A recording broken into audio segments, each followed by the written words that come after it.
माँ Gayatri recording studio music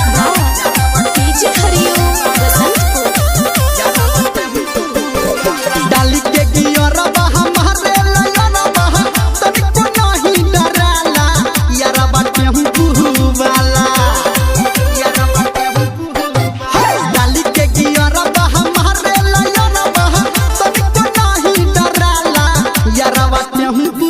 वाला रे यारबा टेम्पू वाला आकाठी के दिलवा मुहले जाला यारबा टेम्पू वाला आकाठी के दिलवा मुहले जाला यारबा टेम्पू वाला। अभी आप सुन रहे हैं धर्मेंद्र निर्मलिया को डीजे हरिओम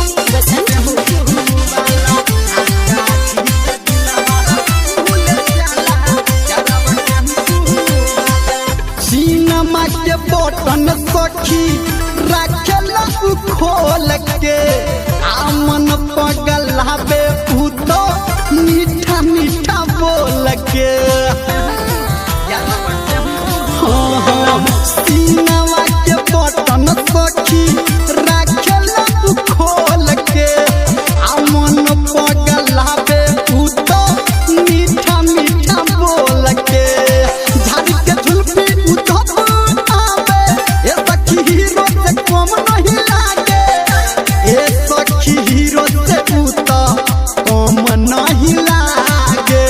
दुन्नू रे अखिया से मारे उलाटी तनिको नहीं डराला यारबा टेम्पू वाला रे यारबा टेम्पू वाला आकाठी के दिलवा उले जाला यारबा टेम्पू वाला आकाठी के दिलवा चले जाला यारबा टेम्पू वाला। अभी आप सुन रहे हैं सावरिया म्यूजिक म्यूजिक डीजे हरिओम देहला के हाथा काठा